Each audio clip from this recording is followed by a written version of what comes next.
Forest School is an outdoor education, where students visit woodlands and will be their wall-less classroom. And there's different learning theories that Forest School supports, but one of it is multiple intelligence theory by Howard Gardner. It emerges from a cognitive research wherein it says that students actually possesses different kinds of minds. Therefore, they process things, they learn things in a different way, in different styles. In Forest School, we give a lot of chances for the kids to discover their learning style, and because it is child-led, Forest School is child-led, and the Forest School leader observe and plan according to what he or she observed, what is the learning style of kids. In this way, we're not giving them just one mode of instruction, compared to the traditional educational system nowadays. Another learning theory is zone of proximal development, or ZPD by Vygotsky. ZPD defines as the distance between the actual developmental level of someone who is problem solving independently, and the potential developmental level of someone problem solving with a peer or with a significant others. And this theory emphasize the importance of relationship between peers or significant others in order for someone to be motivated, in doing a project or growing when it comes to their skills and strategies. And in Forest School, community is being emphasized. Being in a community where you feel safe and belong can actually help you or help the students learn more and grow more. And according to this theory, it's important that the teacher or the practitioner knows when to intervene and when not to intervene. And in Forest School, we encourage a lot of teamwork and independence. So this theory believes in peer-to-peer relationship, helping kids to be resilient, to be independent, to be creative, and to be confident. And resilience is the ability to recover quickly after difficulties, not giving up easily, trying to get up again and again after a downfall. And in Forest School, we have a lot of time because it's long term, so the kids can make mistakes. There's no exam for it. They will have a lot of time trying and trying until they have success on the project or the task that they're gonna do. Being in the woodlands is unpredictable. There's a risk in there, the changes of the weather, the different flora and fauna, and just bringing your kids in a Forest School in the woodlands actually help them in their resilience, because it's not confining them in a very safe space or in an air-conditioned, safe, soft classroom. We help them in their confidence by giving them appropriate tasks that is according to their developmental level. Kids also should experience success, and how to do that in Forest School. Forest School leader is trained or encouraged to keep on observing the kids until they see or until they know what's their strength, and from there they can design a program that will have a very high probability that this learner will actually be successful on the task. Independence, the opposite of independence is dependent, wherein these kids keep on asking questions. They couldn't design for themselves. They don't want to think for themselves because they used to spoon feeding. In Forest School, we don't want spoon feeding. We encourage the kids to be involved, to ask questions that would make them think. And when they ask questions, we just don't easily give the answer. but for them to think, for them to be part of the decision making as well. This is helping them to be independent and learning the consequences of their decisions in that manner. Creativity is actually ability to use one's imagination and create something unique for themselves. Just being in the nature, actually it can encourage creativity. It generates ideas. Nature gives us inspiration. It calms us. Okay, being in the woodlands actually lessen the distraction and it makes the minds work. The loose parts in the woodlands encourages kids to just think out of the box and not to have ready-made toys or ready-made projects, and the loose part of the woodlands encourages creativity. So one of the key attributes of forest school is holistic development. Okay, holistic development comes from the theory of holism, wherein holism says that everything is connected to each other. There's no such thing as separate.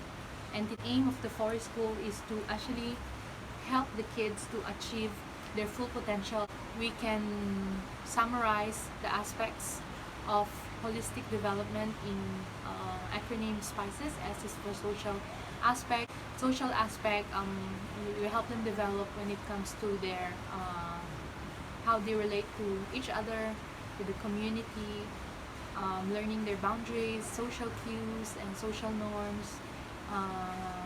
Physical, will help them develop when it comes to their movement, to their fine motor skills, coordination, balance. Intellectual, will give opportunity for them to grow in their problem solving skills. When it comes to their thinking, communication is a language, words and vocabulary. It helps them to use new words or new vocabularies. It helps them in their language. E is emotional. Emotional will help the kids to grow, mature, grow in their self-image, in their self-awareness, in their self-regulation, eventually grow in their emotional intelligence. Spiritual is not in a religious context, but in a altruism, in a sense of place in the world, learning how to look at the details and really be in awe of the world they are living in. How do we facilitate the holistic development is forest school? Is socially, we encourage eating together during snack time. They cook together. They do a lot of projects like teamworks, and this one they will have opportunity to socialize with one another, and community is being built through all this activity. And physical, we encourage a lot of free play, wherein the kids can just run and practice their balance and their coordination. We encourage climbing tree, even though that's a little bit risky, but it's very good for them physically. And other structured and unstructured kind of play. And intellectual, we have projects like den building, making a water raft, and all this kind of project can actually help them think. It can be maths, it can be biology, learning about the world, habitats of the animals and all this. In communication, we have a lot of chances, the learners have a lot of chance to express their ideas and to communicate to one another by giving them a lot of projects that requires teamwork, and that actually helps them when it comes to their communication. And even when it comes to the students and the forest school leader itself, there's a lot of communication going on, and not just one way, and wherein the teacher tell the students what's need to be done. And emotional, we encourage the kids to express themselves, to laugh, to cry, and to even experience different kind of emotions, and the forest school leader is trained to help the kids to be aware of themselves, and from that awareness, hopefully, they would help to regulate themselves, and emotional intelligence will come through that. Spiritual, there's a lot of chances for them to be in awe of nature. There will be nature walks. There will be just learning about details of a flower, for example, or a trees, and this would make them be in awe of nature. And holistic development is facilitated through forest school because it is long term. And if you have a lot of chance to observe the kids and to create a personalized, session, through that session per session, you can have a chance to have the kids develop holistically.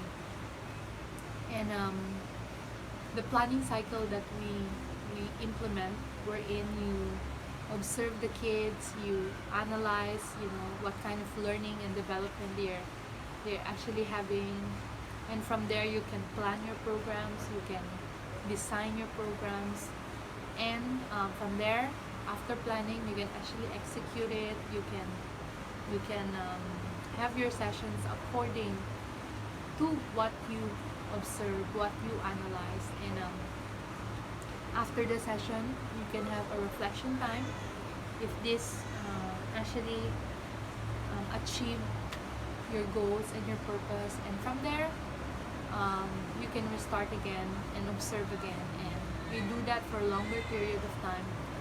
It's really, really possible to help the kids develop holistically. And forest school promotes self-esteem and emotional intelligence. And self-esteem is the belief that you are worth it, capable of doing their goal or achieving their goal.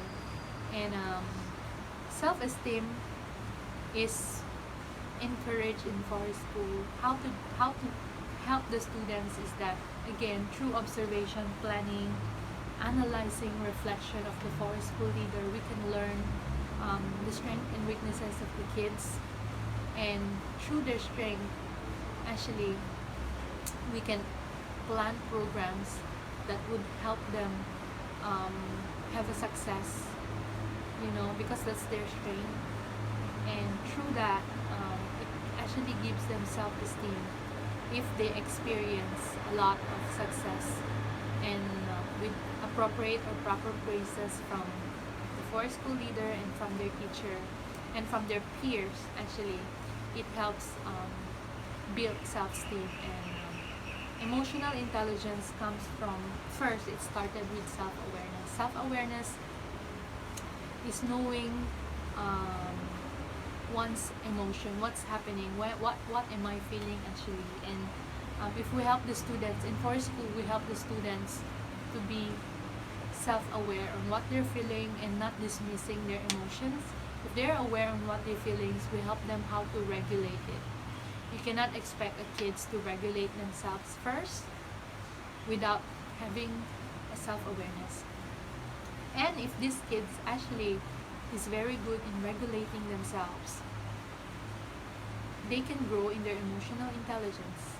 If these kids don't know how to regulate themselves, they won't build good relationship with one another, or with a person, or with a peer. Okay, and this in turn will put him down when it comes to his self-esteem as well. And if this person is not growing when it comes to self-regulation, this person will not have a lot of chance to learn, because that emotion keep on stopping him or her to learn,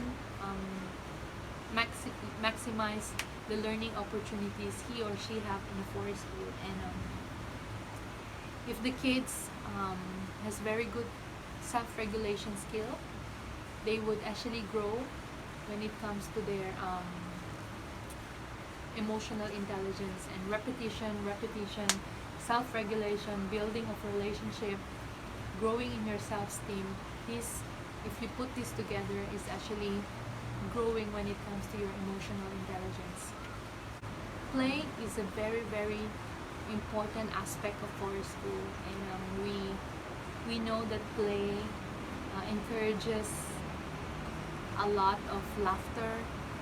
Play makes the kids enjoy, um, make them less stressed. It's actually play is the work of the kids.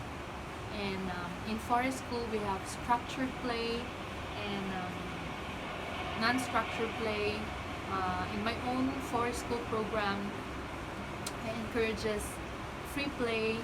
It can be a chasey game, it can be hide and seek.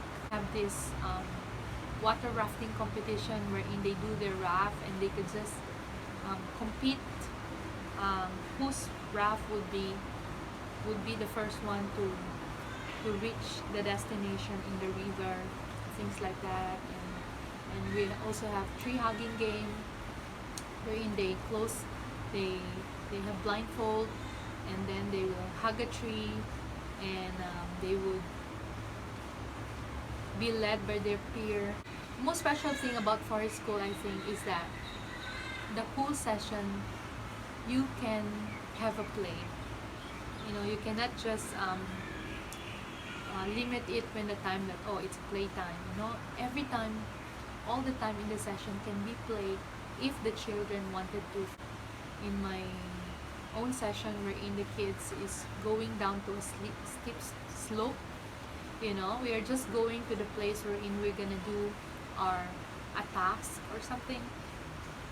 Then the kids started to run in the slope, and they roll over the slope, and at first I felt so uncomfortable because it can be dangerous, or they can hit their head with rocks or something like that. But I told myself that okay, this is an opportunity to play, because I see them really having a great time, really laughing, and I started participating, and that's one of the best time that we have, bonding together, laughing with each other, laughing, because we look silly rolling over that steep slope. And that can be play. That's not planned, that's not scripted, but the kids just realize that this is fun, and let's play with it. And in forest school, that's how it is. We should encourage play and not stop them, because it's not part of the schedule. I have this theme birds. There's a nest, and there's an egg in it, and we make it as a role play. I told the kids to have someone to be the mother bird or the father bird and guarding the nest, by guarding it from the monkeys and the snakes. And we have this role play. Somebody is the monkey, or somebody is the snake, and somebody is the mother and father, and they're just really guarding it, laughing, running, chasing each other. And that's out of just spontaneously thinking out of the box how to make the kids play, and actually learn, the ecology of the birds as well. So what's the role of a forest school leader? Forest school leader should be adaptable. It's an adaptable planner.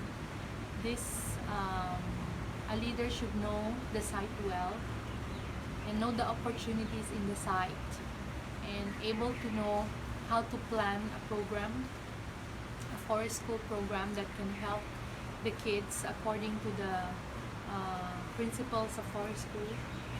Okay, leader should be observant as well. A leader is an observer. Through observing, using the planning cycle, he or she is able to have a child-led approach, knowing their limitations, knowing their potentials as well. And that's very important, to observe the kids and know how to reflect. A role model and influencer. When you are in woodlands, you need to be very encouraging when it comes to exploration. You cannot ask the kids to explore when you yourself is not excited, when you yourself is not motivated to do things. You need to influence them.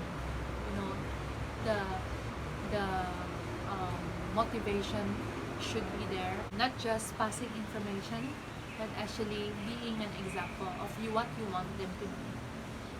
And for school leader should be a risk taker as well, and a risk assessor.